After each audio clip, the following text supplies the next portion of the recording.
मैं कहूंगा कि आदिवासी समुदायों के लिए जीवन मरण की मांग है। उन सब को कृपया अगर केंद्र से स्वीकृति दिलाई जाए तो निश्चित रूप से इस राज्य के आदिवासियों का वजूद बचेगा। जैसे हम लोगों ने सरनाथ धर्मकोट के बारे में भी कहा, वो भी केंद्र को भेजा है, और इस राज्य में जो हो मुंडारी कुड़ुक है, इसको 8वीं अनुसूची में शामिल कराने का प्रयास किया जाए, ताकि यहाँ के आदिवासियों का मान सम्मान और उनका वजूद बच सके। और केंद्र सरकार राज्य सरकार के साथ बिल्कुल कदम से कदम राज्य सरकार मिलाने के लिए तैयार है, और हमारा पूरा प्रयास है कि राज्य के आदिवासियों को आने वाला समय में इनको पहचान के साथ, इनकी सभ्यता, इनकी संस्कृति के साथ आगे बढ़ाने का जो हम लोगों का संकल्प है, भाषा और भाषा के साथ, निश्चित रूप से ये हमारे पहचान का प्रतीक है। इन्हें भी आगे ले जाने का काम करना होगा, और इसमें कहीं ना कहीं केंद्र से भी हमें काफ़ी उम्मीदें हैं, और ट्राइबल वेलफेयर मिनिस्ट्री से तो बहुत ज़्यादा हम उम्मीद करते हैं, क्योंकि हमारे यहाँ जो उसके मंत्री हैं वो हमारे ही राज्य से आते हैं। तो आदरणीय बड़े भाई अर्जुन मुंडा जी से आग्रह करेंगे कि विशेष रूप से इस राज्य के प्रति आपका लगाव होना चाहिए, ताकि चाहे वो शिक्षा के क्षेत्र में हो, चाहे रोजगार के क्षेत्र में। आज आदरणीय अर्जुन मुंडा जी जब से ट्राइबल वेलफेयर बने हैं, इनके आने के बाद तो थोड़ा बहुत सक्रियता ट्राइफेड के अंदर यहां पर दिखा है, और मैं आशा करता हूं कि जब तक ये मंत्री रहेंगे झारखंड को इसका लाभ मिलेगा। आज इसी कड़ी में हमने सिद्धू कानू कृषि वन उपज महासंघ का गठन किया है।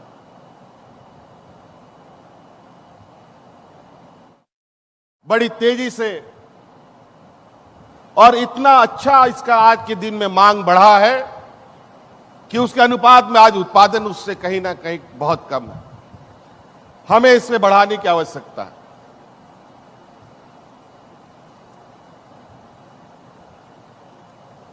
आज कुछ आंकड़े को मैं देख रहा था। आज अगर हम देखें,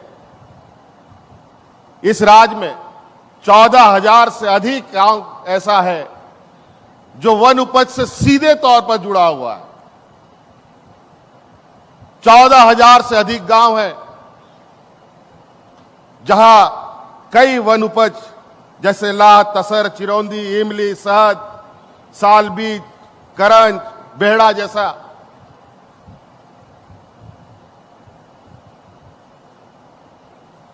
कई वन उपज उपजते हैं। लेकिन बेचारा आज उस किसान को उसके बारे में बहुत चिंता होती है, जब बिचौलिया उससे औने पौने दाम पे उससे वो वन उपज खरीदकर बाजार में महंगे दामों में बेचता है।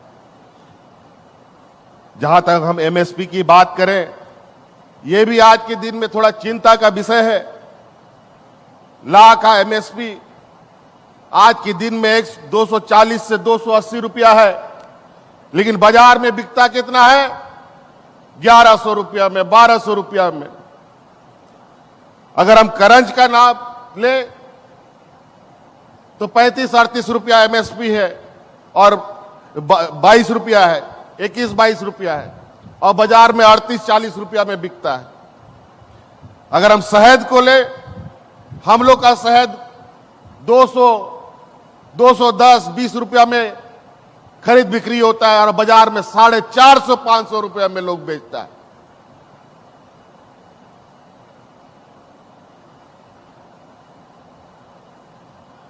ये कैसा लाभ? हम इससे कैसे अपने आदिवासी भाइयों को मजबूत कर पाएंगे?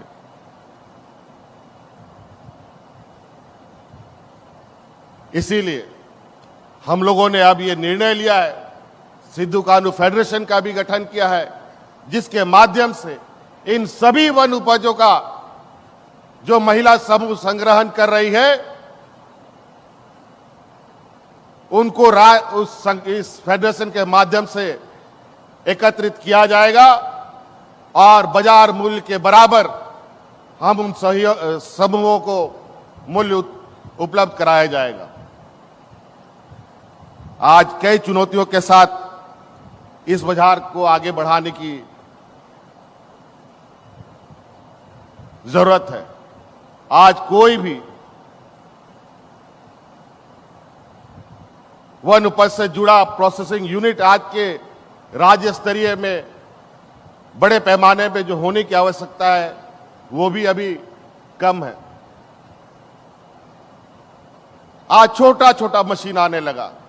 अभी कुछ दिन के बाद एक हम लोग कृषि मेला लगाने की भी तैयारी कर रहे हैं, जहां किसानों को बड़े पैमाने पर जो आप मूढ़ी बनाते हैं और तरह तरह के चना भूंजते हैं और बाजार में बेचते हैं, वो सब मशीन में बचता। आज के दिन में मूढ़ी बनता है। पहले तो बालू में लोग घाट के बनाता था। इसीलिए बातें बहुत है, समय का अभाव है। आदरणीय महामहिम को जाना भी आगे के कार्यक्रमों में। मैं कुछ बातों को अंकित करना चाहूंगा, चूंकि इस देश के सर्वोच्च स्थान पर बैठी एक आदिवासी समुदाय की हमारी महामहिम राज्यपाल महोदया यहाँ हमारे राज्य में पहले राज्यपाल के रूप में भी उन्होंने काम किया और देश के आदिवासियों को दिशा देने का भी मार्ग प्रशस्त कर रही हैं। इस राज्य के कुछ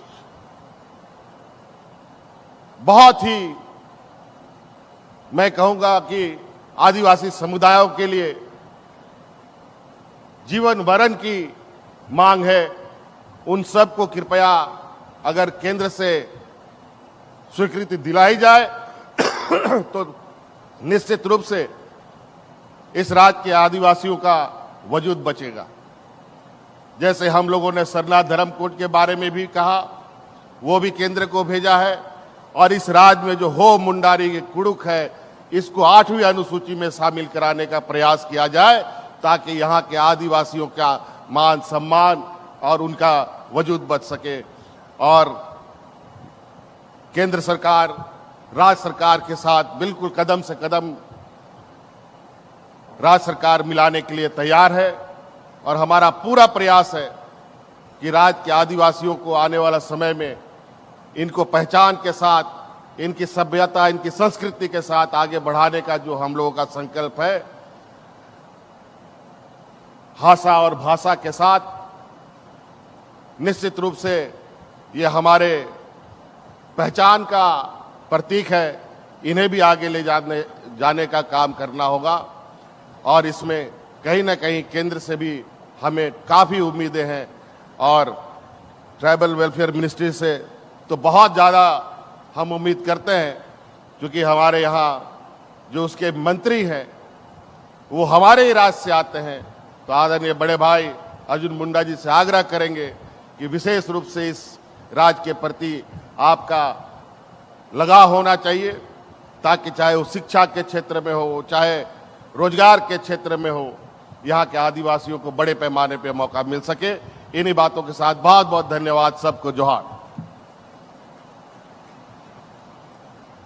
बहुत बहुत धन्यवाद माननीय मुख्यमंत्री महोदय के संबोधन के लिए। हमारी जनजातीय महिलाओं के गरिमापूर्ण जीवन पर संपूर्ण राष्ट्र को गर्व है, जहां की महिलाएं सीमाओं